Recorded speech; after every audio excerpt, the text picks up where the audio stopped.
Hi everyone, this is Sophia from the Unfair Advantage, and we have a really special guest today, and she's from Duke. And Alicia, do you want to introduce yourself? Yeah, sure. I'm Alicia. I'm a sophomore currently at Duke, and I'm majoring in electrical and computer engineering. And I went to Limbrook High School. Okay, so the major goal of this call is for you to break down your high school journey. So, what kind of student were you? What did you do for extracurriculars? And basically break down your freshman, sophomore, junior, and high school years. So I think starting from like freshman year, I joined the dance team in freshman year when I first got into high school, and I think in there I was like really excited about starting high school. So I did a lot of like school spirit activities. So I really got into dance choreography that year. Sorry. And then also, I think in freshman year was when I started to focus on my studies more, and the course load like wasn't too challenging freshman year, but I felt like I built good habits such as like trying not to procrastinate as much, or like setting a schedule and using like a planner. That really helped me in my like later years of high school, staying organized. Yeah, and then I think the main extracurricular I really did throughout all of high school was dance team, and I did that for all 4 years. And that took up like a lot of my after school time. Some other stuff that I did was I was in choir, and I also did like peer tutoring, and I did some volunteering. Yeah. And then in sophomore year, I would say that like school wise, it was pretty much similar to freshman year, but I started taking AP courses in sophomore year. So some of the courses were a bit more challenging and required like more time studying. And yeah, I guess like freshman and sophomore year, just focus on like finding some extracurriculars that you really like and building up good study habits because usually junior and senior year are more work. Yeah. And then in junior year, that's when I took like a load of like APs, and also near like the end of sophomore year, like sophomore summer was when I started studying for like the SAT/ACT. And for me, I took like a diagnostic. So basically, I took both and then just chose which one I thought I did better on or I thought I liked better. And I ended up taking the ACT. So I took the ACT around, I think it was like August or September of my junior year. And after getting that off, like some people try to take it like multiple times, but I recommend just studying really hard and then taking it once because I think it can be really draining to like keep studying and studying over and over for this assessment. So that's what I would like suggest to people. So just spending a lot of time on that and really making sure you do well on those placement tests. I know that it might be like less important now because some colleges like aren't looking at that as much, but I still recommend taking it and taking some like subject tests, I guess. Um, yeah, I think during junior year I did a lot of like assessments and studying for assessments, and then really making sure you get good grades in junior year because that's mostly the grades that like colleges will be looking at, as well as if you felt like you didn't do as well in like the beginning of high school, I definitely say like try to focus on the later years in high school because colleges also look for improvement. So that can definitely say a lot about your character. And in the end of junior year, near like summerish, I that's when I started writing my college apps. So I think for people who are like going into that process, um, personally, I took like a week or two to even get started because there's a lot of prompts out there, and you just want to really like reflect and come up with some good ideas first before you start writing anything, and just do a lot of brainstorming and really think through the prompts is what I recommend. And then for me, I wrote like a lot of like short blurbs based on different ideas that I had, and then I gauged how the blurbs were, and that helped me like choose which, I guess, stories to pick to go with for my college essays. And definitely like researching past prompts can help too if you're at like a stage where you want to brainstorm, but like the application is not open yet, so you don't know what the questions are because they often tend to be pretty similar. And then in senior year, the first half, I pretty much just focused on college apps and then continuing to do extracurriculars. During the summers, like during high school, I was kind of interested in the medical path, but also interested a bit in tech. So I wasn't too sure what I was going to do.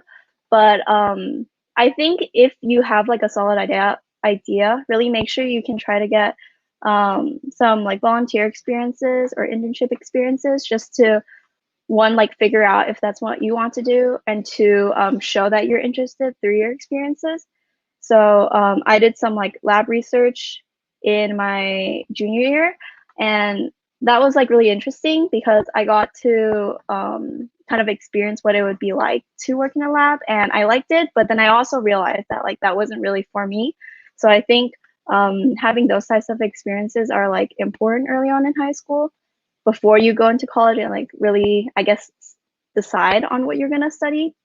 Yeah, so those are some things I would recommend for like summers, as well as just like breaks. And some people do like internships during the school as well. So whatever you're like looking into, you should definitely focus on getting some experience. And then I think after senior year, near like the second half of senior year, there's like not much to do in terms of like college, but some colleges do take like AP credits. So if it's around that time and you're debating, you should also really take that into consideration because you could take like AP tests during your senior year that could help fulfill college credit. And at Duke, at least, that has like helped me out a lot. So I would recommend like doing research on the colleges that you have applied to figure that type of stuff out. Yeah. So I heard in the beginning of your high school years you developed like study habits. Could you give any tips for students who want to develop like the study habits to stop procrastinating? Yeah, I guess it's kind of like self-discipline. So personally for me, like my mom or my dad too, both of my parents were pretty, I guess, loose on me in the sense that they just expected me to keep up my grades and didn't really like check on me to see if I like finished my homework for the day, those types of things, or ask like me when my assignments were due. So in that sense, there was a lot of like freedom for me to like decide how to take hold of like my academic life. And I think that is powerful but also dangerous. So I would recommend if you're having like trouble with procrastination, like I did in like freshman year, what I did was first I bought like a planner because I felt like if I didn't have like concrete due dates for things, then I wouldn't do them. And then second was I always tried to, I guess, finish assignments at least like a day or two before they were due, if that was possible. Like if it wasn't assigned and due the next day, I would try to start on it whenever it was handed out. And that way, even if I procrastinated in the middle, like at least I got a start. So I was never like rushing at the end to cram it in. And I think also at the time I had like I was involved in a lot of school activities. So what I would tell myself is I would try to finish what I needed to do work wise and then allow myself to like go out or like hang out after that. So I think that like does require a lot of like discipline and like failing and trying again. But I'm sure if you have that sort of persistence, you will like be able to build up habits. And honestly, there are some apps too that can help you. And I use like some scheduling apps, which are pretty helpful. And they sent me like reminders. So that's something that you could try too. Yeah, I think those were most of the things I did. So you also mentioned that you had a lot of extracurriculars, and can you expand more on how you manage your time with your extracurriculars and your academics? Yeah, so for me, like what people I guess can handle is like a bit different. So for instance, like what I thought was you shouldn't like ever take on more than you think you can handle because like sometimes your academics can kind of fall if that happens. And I did like have a little bit of like problem managing that in freshman year. So I think like once you kind of like realize, oh, this is too much, that'll give you like a better idea in the future. And what I tried to do was I tried to pick like flexible extracurriculars where I could kind of adjust like how much time I wanted to like devote into that, versus something that's like really fixated. So for instance, like I also liked working like part-time jobs in high school in like restaurants and stuff like that. So those were things with like hour shifts, right? And each week I could kind of like choose how many shifts I wanted to do, which was really helpful. So that helped me balance my time more. And also for me personally, I felt like more productive because I was like busy sometimes. So having that kind of like urge that you like need to get this done helped me focus and get it done. The feeling of, I guess, having like a deadline that's like earlier than your real deadline. And moving on to the end of your high school years, how did you create your college list and why did you pick Duke in the end?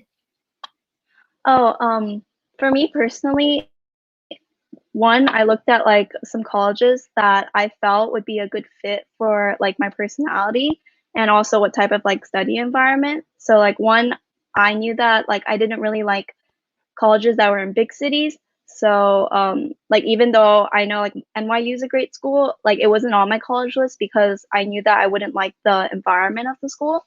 So I felt like that was really important to me because it's somewhere you're gonna live for like 4 years. So it should be somewhere that you like. And then if possible, like I know it's hard, but you can like try to go to some visits or at least you can check out like the colleges online. They often have like pictures and some of them even have virtual tours. So that's helpful for colleges that I couldn't go visit. And that could give you like the general like sense of the school. And you could also like talk to anybody that you know who goes there, or you can search online for people's like opinions on schools or hear stories from like students online. So I think those are all great resources to see more of like what students like are like at that school and what the general like feeling of the school is. And after that, I think I just like also looked at how big the school was and what the student to teacher ratio was because I wanted somewhere where it wasn't too big that I would feel lost, but not so small that I felt like I needed like more students around me. So I felt like Duke was a good fit for me. I really liked the environment, and I also really liked like how I guess small it was and how much they also supported like the engineering um, school at Duke, which was like what I wanted to study there. Yeah, I think those were the main factors for me. And how many schools did you end up applying to, and how did you organize everything with all the Common App essays? Um, for me, I think I applied to around like 16 schools, like including like 4 or 5 like UCs. So I try not to apply to like too many so it feel like overwhelming. I know like a lot of people applied for like everything they could think of, which is I just think way too much. But I think it's also good to have options, which is why I wanted to apply to like a few more. Um, and then personally, I just wrote like all of my essays in Google Docs and I just like kept the folder and then I had like um this Google spreadsheet with the different colleges and like my thoughts on them or like the status of my application, things like that. Yeah, that was kind of how I organized the whole process. And I also made like copies of each like essay multiple times. So I would keep like different edits of the essays. That way, even if like something was changed and if I didn't like it, I could always go back and see what I had written before. So that way it never felt like anything I did was lost. And sometimes I would like go off in the wrong direction on my essays, but it was good to be able to like retrace and get back my work. And for the essays, do you have any essay tips for future seniors that are applying to colleges? Um, like what I said earlier, I would definitely recommend like brainstorming a lot. And I would also recommend like getting people to read your essays because like the way you perceive your essay could be really different than like how somebody else perceives it. Also, like one thing I think is really good is if you've been like working on an essay for continuously for like a long time, it's good to kind of like stop working on that essay and not look at it for a few days and then come back to it, because at that time when you read it again, you'll read it with like a fresh mind, and that will be more similar to like what I guess an college like admissions person would be reading it as, because you want to make sure that you're like taking it in from their perspective, not from like the perspective of you yourself, like the writer. And I think just try to be like authentic. Don't try to like sound like a certain way, because I think a lot of times that cannot work out. So like some of the best essays that I've read are people who are just like joking or like being really authentic and talking about like stuff they love or being really witty. So I think all of those things are great things to do. And for the essays, do you recommend people proofreading it? And if so, who do you recommend proofreading it? Like your parents, your friends, or a random stranger? Um, yeah, proofreading is great. Like if you have somebody like a counselor or like a teacher at school, I think those are like great people to proofread, because they'll kind of come in with like a more academic mindset, and they'll be familiar with other students who are also writing college apps or have written college apps. So I think those are two great people to ask, as well as I think your parents. Though like some parents may have like different perspectives, and I think that's good. And they also like, I think what's really great about your parents reading is they know you, so then they can really help bring out your like authentic voice and just like make sure that you're trying to be yourself. So I think that was something like my parents reminded me of. Yeah, and I also think if you have siblings, it'd be great for them to read it. Or if you have friends who are older who maybe have applied to college or are already going to college, they would be great people to read it too. And last question from me before we get on to the comments. For the letters of recommendations, who do you recommend getting the letters of rec from? Like, what kind of teachers do you recommend?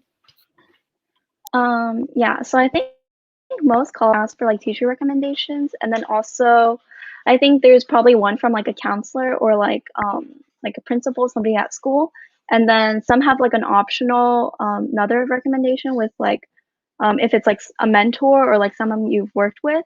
And I think as for who to ask, personally, I asked like teachers that I felt like knew me well and knew my personality and could say positive things about me that would really uplift me in like the mind of an admissions person.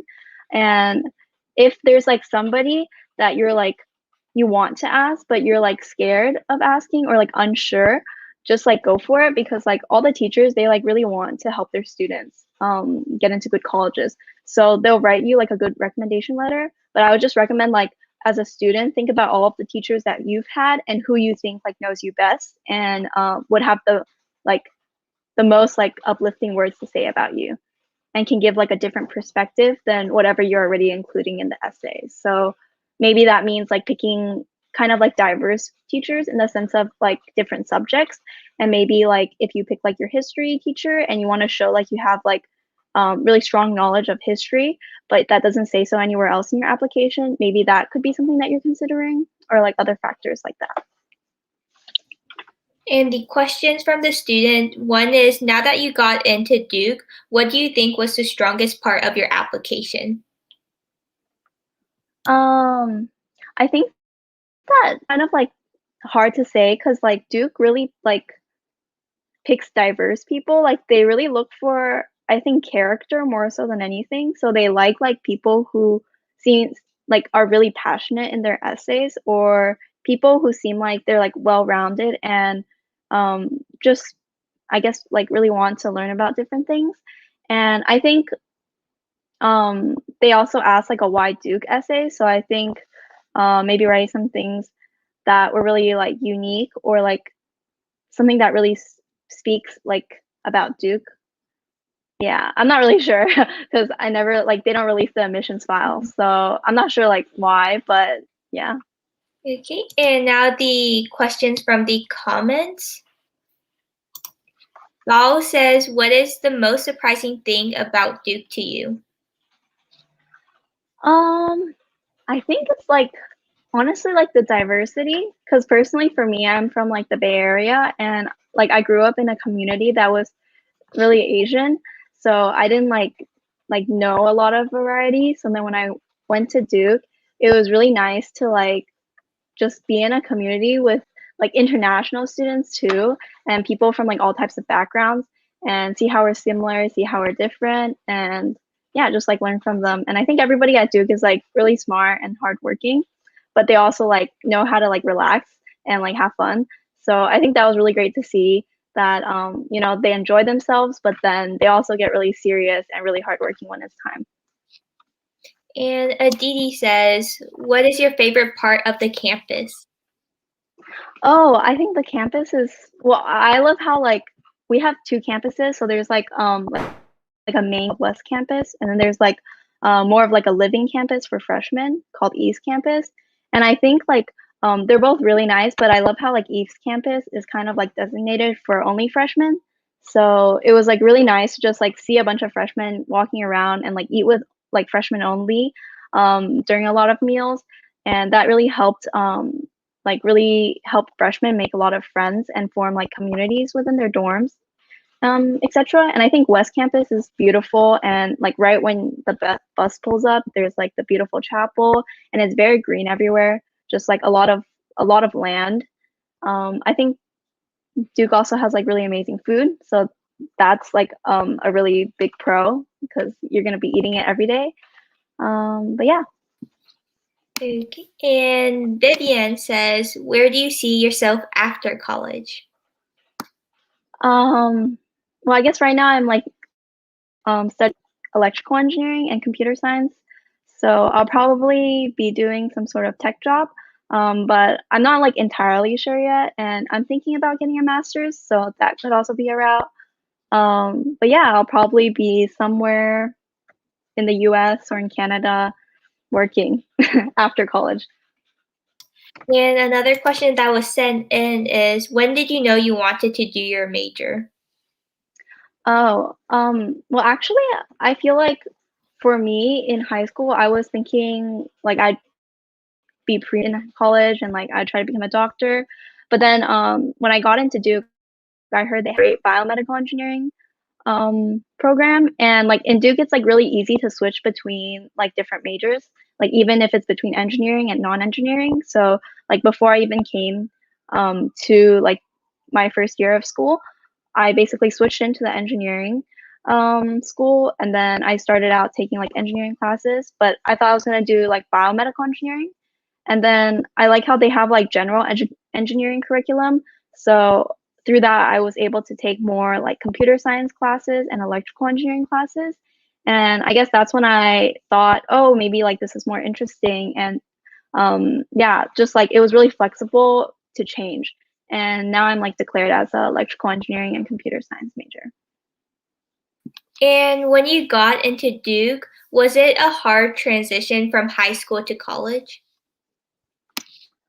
Personally for me, I feel like wasn't like too big of a transition, but I think one thing that was difficult is like in high school, like I studied at home most of the time, and then I would hang out with friends, and like occasionally maybe I would study with friends, but usually I studied alone at home. But when I went to college, I think one thing that was difficult for me was studying is like kind of mixed with your social life because you like live in dorms with your friends. So like I had I guess trouble studying at first really because I would study with other people, but I didn't really know how to study well with other people. So I think that was difficult for me at first because I wasn't very productive. But I guess once I realized that I'm better off like studying by myself because that's when I can like really focus, like realizing that just like really helped me, and then I would like separate my like studying time and my hangout time. And yeah, I think kind of just like worked for me that way. And talking more about the campus life, are you doing any clubs on Duke at Duke right now? Yeah, so Duke has like a lot of clubs, and they also have extracurriculars too. Um, in freshman year, right when I joined, so I did dance in high school, and I wanted to like continue that in college. So I like looked around at like what dance opportunities were at Duke, and I auditioned for a dance team, which was called DevMo, but they're like multicultural and they do a lot of like variety of dance. So that's like a club I'm currently part of. And then I also joined this like tech group that I thought was pretty cool called Catalyst, and they just kind of host like tech events and like help people like practice for job interviews or get more confident and explore like other opportunities in the tech field. So those are like the two organizations that I'm mainly part of. They also have like student government. They have like acting clubs, painting. They have like a free arts center. They have like people who are interested in like there's like politics, there's like debate. Yeah, there's like just a lot of different clubs and opportunities for everyone. And are you in your dorm right now? Oh no, this is not my dorm. I'm actually studying. So Duke, like right now, since of COVID, like students have the options of either like living on campus or like studying remote. So currently, this is not like my apartment. It's just like I'm like living remotely. But Okay. yeah. So how has the remote learning been for Duke? Oh, I think it's been pretty good. Like most of my classes are like classes, and like a lot of the professors are like really flexible. So some of them prefer like recording lectures and having students watch them. Other prefer like more in-person participation type of courses. So I think it really depends on your professor. But I think they're doing like a really good job of like coming up with different ways to like utilize features on Zoom that they've been using. For instance, like one of my teachers does like a lot of polling. So she does like a little poll in the beginning of the class to like gauge how much people have like picked up from the last lecture. And then she also does like post lecture activities, things like that. And I have one other class where we basically do like programming assignments throughout the week asynchronously. But then once a week, we'll have like an activity session that's like synchronous. And then we kind of like get together in little groups and do like a programming activity together. So I think a lot of professors have definitely been finding ways to help like students in their classes connect, even if it's like virtual. And the last question will be coming from me. So we have a community that helps students gain an unfair advantage in life, whether it's college or career or just high school. And my one last question is, what is one piece of advice you want to give to high school students that you feel like would give them an unfair advantage to know at the time? And any type of At advice the sorry, at the time of what? Of like like, applying to college? of high school. So any advice, like life in general or college advice or anything.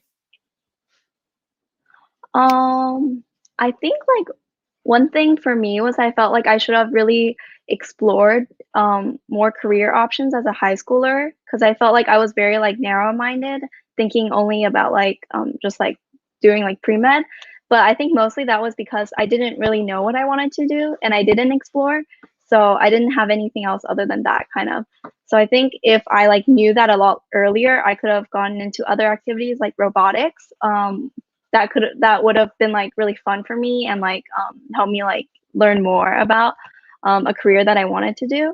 So I think really like exploring would be really good. And I think also like setting yourself up for like a good future, like thinking what are some good habits to build. I think starting early in high school could really help when you have like more time to really focus on that. So yeah. That's some really great advice. And with that, you'll have like 30 seconds to promote anything like your social media or plug anything. Well, I don't really have anything to promote, but I hope you guys all have a good day and I hope good luck on whatever you guys are working on and applying to college. Yes, and I'll see everyone next time. Bye.